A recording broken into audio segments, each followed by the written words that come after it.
TikTok 这次真的完了。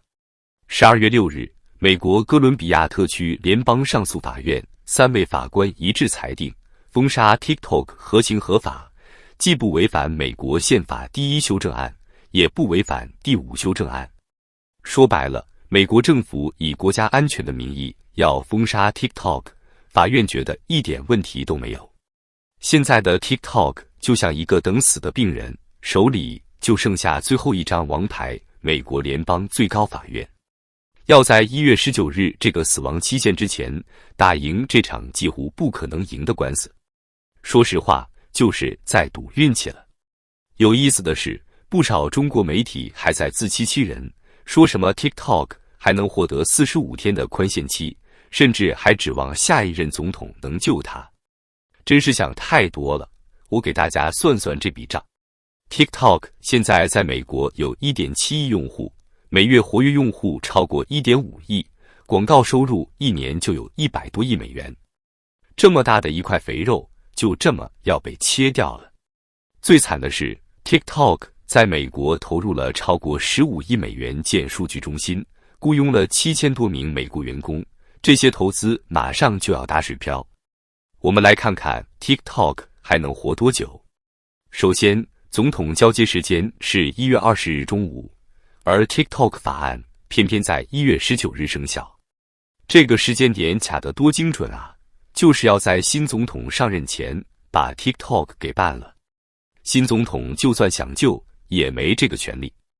美国总统又不是皇帝，不能说推翻就推翻已经生效的法律。再说这个45天宽限期，法案确实提到可以给45天延期，但是有2个前提：第一，必须在1月19日之前申请；第二，必须证明字节跳动正在认真谈判出售 TikTok。问题是，字节跳动压根就没打算卖，他明确说了 TikTok 是非卖品。既然这样，还谈什么宽限期？更让他们绝望的是， TikTok 法案在国会获得了2党高票支持。要知道，美国2党现在基本上是见面就掐，但在封杀 TikTok 这事上，居然达成了罕见的一致。这说明什么？说明美国政坛上下都铁了心要把 TikTok 给办了。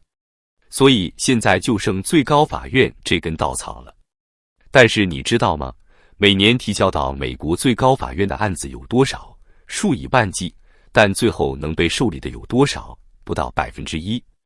就算运气爆棚被受理了，还得在1月19日前完成审理，并且判 TikTok 胜诉。这种可能性我都不好意思说有多小。有人可能会说，大不了等最高法院慢慢审，被封几个月就被封几个月呗。这就太天真了。互联网时代，用户流失比 losing money 更可怕。TikTok 被封几个月，它的 1.7 亿用户能留下几个？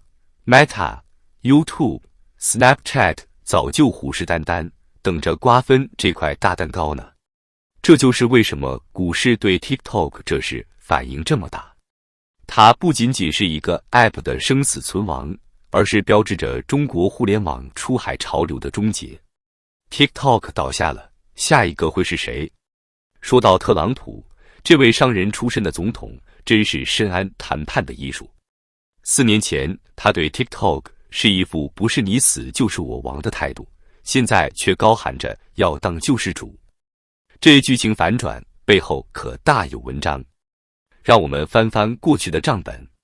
2020年，特朗普签署行政命令要封杀 TikTok， 理由是国家安全威胁。那会儿，美国政府说得很难听， TikTok 就是个中国的数据收集器。但你猜怎么着？现在的特朗普在 TikTok 上开了账号，粉丝1.4千，点赞过亿，还在真相社交上放话，想救 TikTok 就投我一票。这么大的转变，肯定不是心血来潮。我给大家分析几个原因。第一是流量价值。TikTok 现在可不得了，美国每月活跃用户 1.5 亿，占人口的40%多。乔治城大学的钱德教授说的一针见血，特朗普在竞选中发现了 TikTok 的巨大影响力。第二是商业平衡。特朗普老谋深算啊，他说封了 TikTok， 扎克伯格就要笑醒了。这话说到点子上了。社交媒体市场需要竞争，总不能让 Meta 一家独大吧。第三是资本因素。说白了， TikTok 背后站着一群美国大资本，这些都是特朗普的潜在支持者。他们当然会积极游说，说 TikTok 多么安全可靠。但最精彩的是第四点， TikTok 成了中美博弈的新筹码。你看这时间卡得多绝妙，2025年1月19日是 TikTok 的死期，刚好是特朗普可能上任的前一天。这要是他当选了，这张牌还不是想怎么打就怎么打。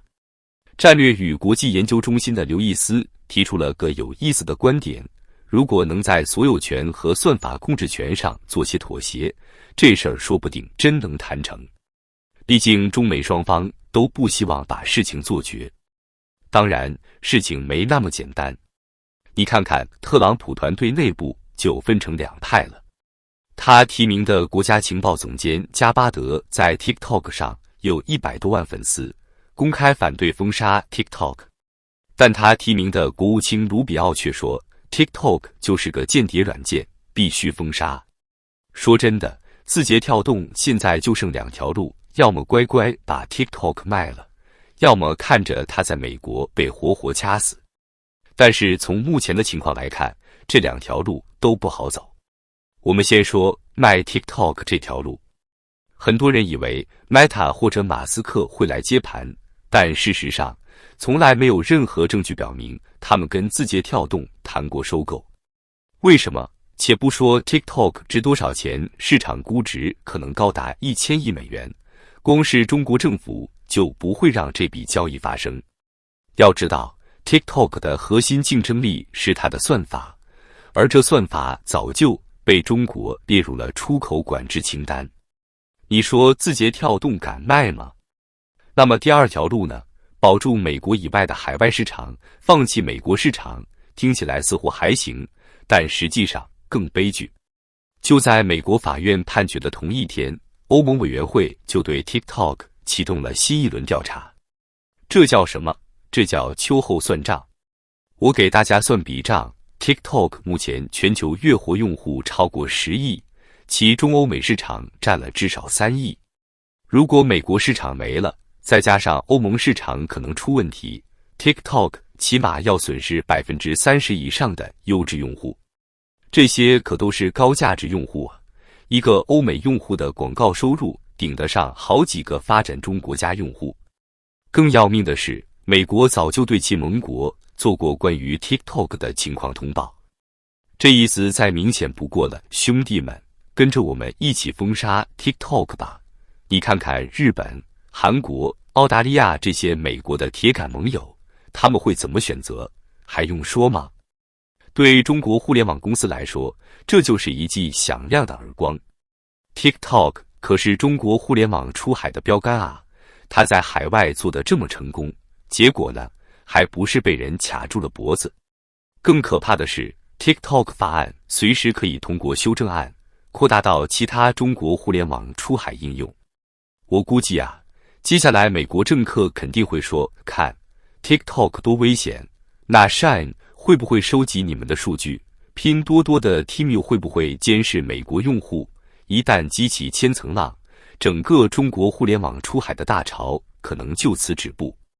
别以为我在危言耸听，你看看 TikTok 在美国的遭遇，投资15亿美元建数据中心，雇佣7000多名美国员工，还请了游说公司做公关，结果呢，该封还是封。